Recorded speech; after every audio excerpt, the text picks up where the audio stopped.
Hi there folks, it's me, Aaron, Professor Thorgy, your guide to all things geeky, and, okay, yes, I know that I said I was not going to talk about any other superhero movies this week, but I'll be honest with you guys, that Batman v Superman rant that I made, holy cow, that's doing incredibly well, and I need to capitalize on every opportunity that I can get on this channel, and the trailer for the second Ninja Turtles movie just came out.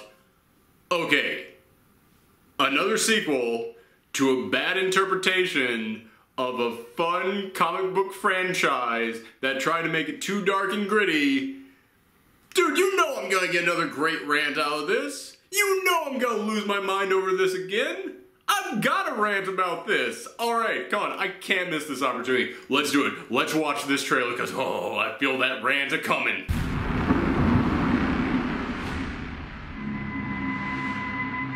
Alright, 5 seconds into the trailer and it's already super bleak and dark. Great. Gear up, guys. Well, it's good to see that the turtles are still being way too serious. Okay, wonderful.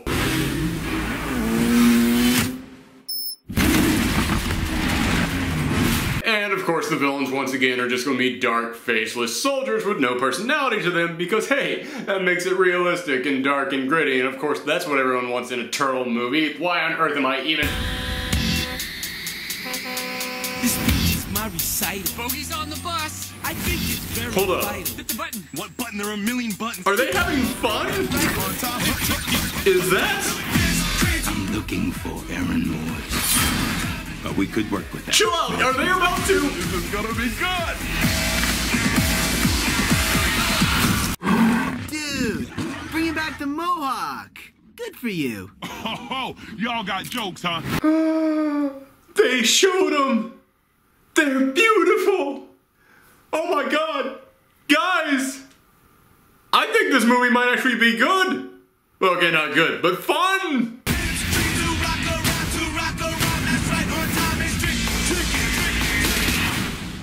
Okay, I know I said I wasn't going to do any more trailer reactions this week, but holy cow, that Ninja Turtles Out of the Shadows was the cure for the Batman v Superman blues. This trailer is special to me because I had a lot of problems with the last Ninja Turtles movie, and judging by Rotten Tomatoes, so did everyone else, but it still cleaned up at the box office. That thing made crazy money.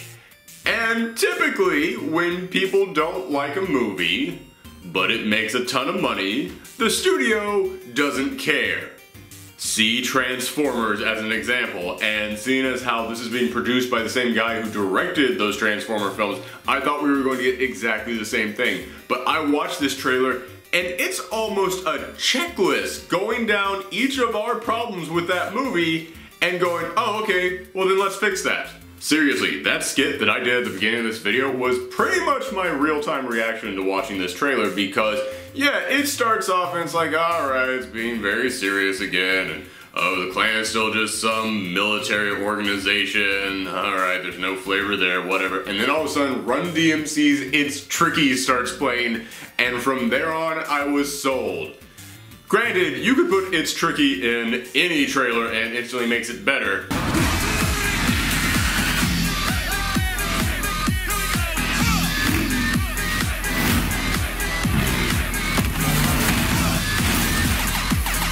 But even beyond that, it was still pretty much everything I could have wanted in a Ninja Turtles trailer. And I have already heard a couple of people complaining, saying, oh well, it's just too goofy.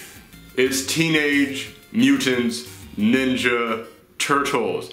I'm sorry guys, this thing was never really meant to be taken seriously. Even back when it was first created and was a gritty, hard-edged comic book, even then it was meant to be a parody. It wasn't meant to be read as a serious thing. It was a parody of Frank Miller and all of his works on Daredevil and Batman and how he just took everything to such gritty extremes, and they were trying to make a book that was saying, hey, here's what that would look like if applied to something completely silly and goofy, alright? The only serious version of the Ninja Turtles that I have ever experienced is the current IDW comic book, which is actually really good. I have to admit that. They actually do a great job of making a serious Ninja Turtles, but that isn't what people are coming to see.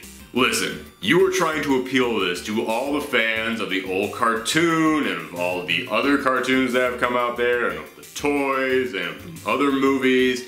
None of those were serious, alright? Everybody who went into that last movie was like, listen, there's only two things I want. I want it to be fun and I want it to feature the Turtles. And it wasn't really that first one and it wasn't really that second one. So let's go ahead and start with that. One of the big problems with that last movie was that it was the April O'Neil movie featuring the Ninja Turtles when they felt like having them show up. This thing, it starts with the Turtles, sticks with the Turtles. Humans don't even come into this thing until the 1 minute mark, alright? It is very clear this one is going to be all about dim Turtles. And speaking of the Turtles, we all had a problem with the way that they were designed in the last one, and you can't go a complete 180. You can't have them just show up looking 100% different in this one, but they did change them. There are slight tweaks in there. They're very subtle, but you can tell, like, they're each a little bit shorter. I mean, for God's sakes, when Casey Jones showed up, Mikey was actually shorter than him. Yes, Mikey should be shorter than some humans, okay? That is actually a good call on their part. And their colors, a lot brighter. They were like this dingy swamp green in the last one. Here they're actually a bright green. And their noses and their heads are actually a little bit rounder. It does look a lot friendlier and a lot more fun. So, yeah, they could change it a little bit more, but to make it so that people didn't just come in and go, why do they look completely different? They actually did a pretty good job on this. And they're not the only ones who got a redesign. The Foot Clan, no longer just military dudes walking around with guns. They're now actual ninjas, which, how did you screw that up in the last one? Seriously, what on earth made you think, oh yeah, I want to see the Ninja Turtles fight dudes with guns? No, you want to see them fight other ninjas. It's in the name of the movie, for God's sakes. But yeah, they actually look pretty cool, pretty threatening. They look a little too much like Snake Eyes, but still pretty cool. And let's get into the feel of this thing. This entire trailer just felt fun. I mean, the moment that the van rolls in, and it's the toy that you had when you were a kid, it's even shooting the manhole covers out. Oh my gosh. And I know somebody's gonna come in and go, oh, well, they just made that so that they could sell you a brand new toy. And I hate telling you this, but that's kind of part of the legacy of Ninja Turtles, alright, is to sell you toys. And I'm not saying I'm going to go out and buy one of these things, but hey man, if you're going to try and sell a toy, make it a fun toy. And I looked at this and went, that looks like a fun toy. Then from there we get introduced to a couple of old faces, a couple of new faces. Megan Fox is back in this, and listen guys, I wouldn't say I've been a champion of Megan Fox. Listen, I fully understand she's not the best actress out there, but whenever a lot of people come in and go, oh, she is terrible, she is just an awful actress, I do tend to stick up and go, hey guys, she's not that bad, alright? However, in that last Ninja Turtles movie, she was that bad. In that last one, she was so bad.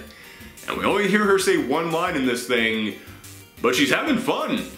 She actually is energetic and upbeat in this, and I was actually like, okay, you seem to be getting into this now. It seems like you're actually enjoying being on this movie now. Maybe they finally put that restraining order on Michael Bay. And from there, we get introduced to Arrow, playing Arrow, with the name Casey Jones.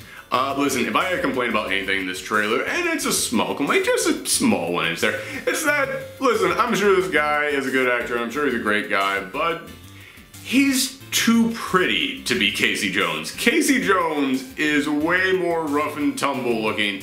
He's not a sleek Cadillac, he is a dirty old pickup truck. And this guy was like, yeah, this was the boy band version of Casey Jones. But you know, he could be good in this, and I'll admit, at the end when he's on the roller skates just running away from Rocksteady, which holy cow, I can't wait to talk about Rocksteady. When he's just running away from him, I was like, that actually looks pretty darn cool. I can dig you as a skater. But there is something that I did love about Casey Jones in this trailer, and it's another one of those checks off the list of complaints from the last one, which it was just weird seeing Mikey being so obsessed with April. Like, I mean, there were moments in which the jokes were good about that, but there were other moments in which it's like, okay, dude, calm down, you're way too obsessed with April here.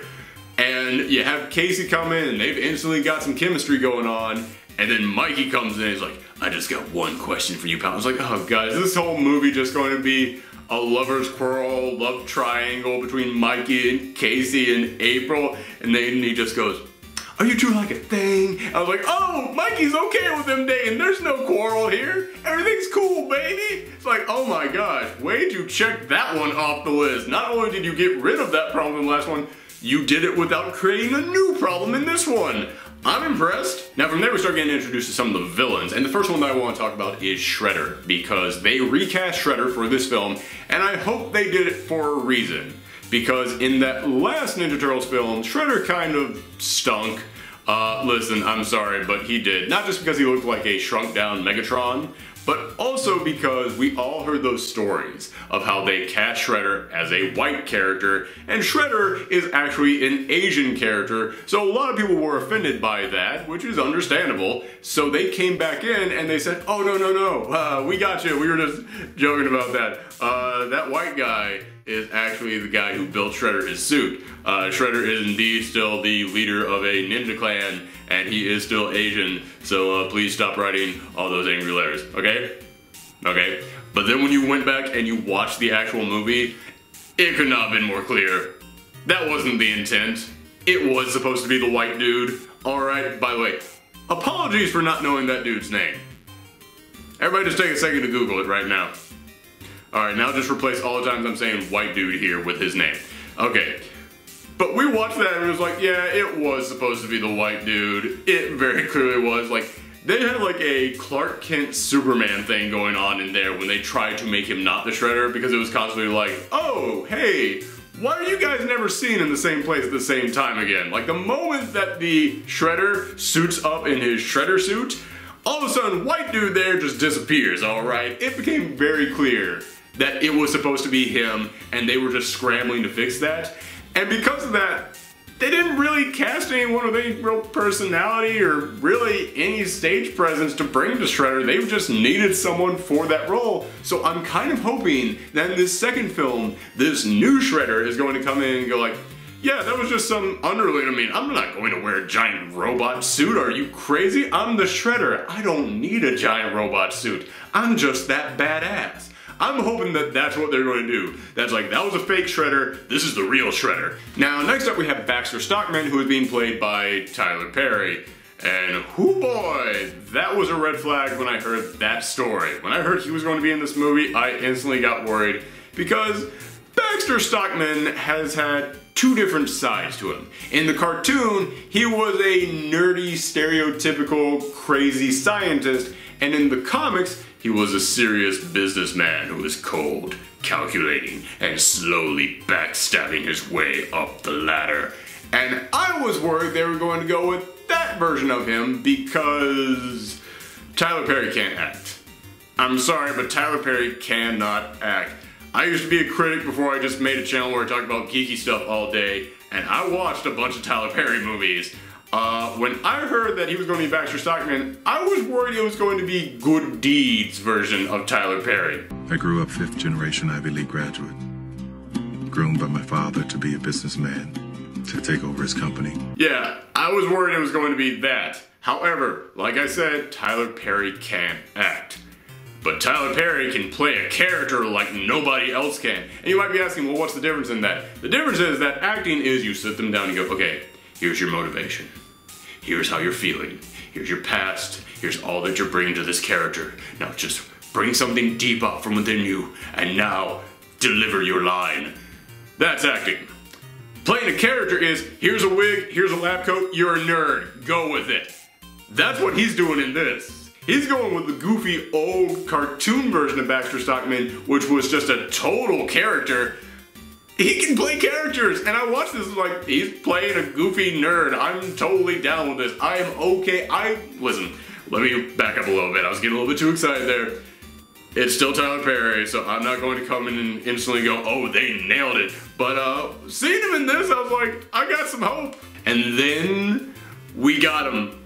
We finally got the two characters in this trailer who we have been waiting to see since the very first Ninja Turtles movie, Bebop and Rocksteady. Now, again, I am terrible with names and I apologize for that, but the guy who is going to be playing Bebop is one of those character actors who I have always loved. I have always been like, that dude needs to be in way more stuff. Why is this guy not blowing up? Even back in the day when he was on Malcolm in the Middle, I was like, this guy needs to be huge. He has got talent. So seeing him be in this as Bebop, listen, it ain't the big roles I was hoping he would get. But one of the things I love about that actor is that he is a guy who is like, what's my role? I'm about to throw 110% into this. And I watched this and I was like, he is throwing 110% into Bebop, which is what you need. You can't have a serious, dramatic, dark, gritty version of Bebop and Rocksteady. Even in that IDW comic that I was praising earlier because it's the only serious version of the Ninja Turtles that I'll accept, even in that, Bebop and Rocksteady are jokes. I mean, they're big, powerful, threatening dudes, but they're hilarious big, powerful, threatening dudes, alright? I mean, Bebop and Rocksteady are so 80s. They are the total incarnation of the 80s. If you were to take VH1's I Love the 80s and boil it down into two people, it would be them, okay? So, when I saw him in there with the pink mohawk and he's even got those little laser shades from back in the 80s, oh man, I was sold. I was totally sold, and he is totally playing up that character. And I was still like, yeah, but they're gonna hide him until the next trailer. They're gonna hide him until the next trailer. Nope, they show it to us, and they look great. I know a lot of people were like, oh, those CGI effects don't look real. That doesn't look finished. That looks way too cartoony. Yeah, it does look way too cartoony. Again, that's the point of the Ninja Turtles, people. I know a lot of people are going to look back at my rant about the Batman v Superman trailer and go, well, you thought that the effects on Doomsday and on the city looked terrible. You thought that they, well, I didn't think they looked terrible, but you thought they looked bad. Why do you think that that looked bad, but you think this looks good? Because the point of those effects were to look real. They were to look like something that was standing next to other real people. The point of these effects is to look like a walking cartoon. It looks like a walking cartoon. I don't even care if they're not done rendering that yet. That looked good enough for me. This trailer then ends with a shot that just encapsulated everything that I loved about this trailer. The turtles were surfing while being shot at by a tank driven by Rocksteady. Mutants, fun, goofy. That's really the only checklist I have for this movie. That's all that I really wanted to see in this film. Now, speaking of checklist, as I said, the previous movie really displeased the fans, and they pretty much all had a mental checklist of all the things that they thought were wrong with that movie. This trailer really looked to me like they were just going down that list and checking them all off. Seriously, oh, the last movie was all about the humans and not about the turtles. Check, fix that. Why is the Foot Clan a bunch of military guys? Why isn't it ninjas? Check, fix that. Oh, I didn't like the Shredder. Check, fix that. Where's Bebop and Rocksteady? Check, fix that. It's too dark, it's too grim and too serious. Why isn't it fun? Check, fix that. I didn't like the way the turtles looked. Can't fully check that one off yet, but they're making progress, so like a half check right there.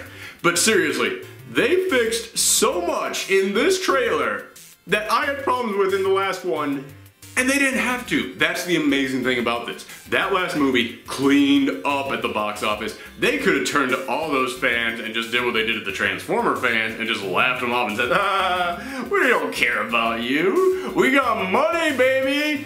But no, they actually stopped and went, oh, I'm sorry, the people who care about this, they didn't like it? Oh, the critics who didn't even care about it, they didn't like it? Everybody thinks we missed the whole point of this? Well, let's sit down and actually focus on what the point of it is. Let's find a way to take the point of the old cartoons and the old comics and all of that, and let's actually try and put it up on the big screen. Let's try and grab that thing that people loved and put it out there for them. Do you know how rare that is for a movie studio to do? Do you need to go back to my Batman v Superman rant over there, okay? No, this is insane to me that they actually did that. And like I said, I could actually see the movie and I could be completely wrong about it. That trailer could have just been a hoax. I could get there and everything that the Ninja Turtles do in this movie was already in the trailer. It could be the Megan Fox story again. But this trailer gives me hope.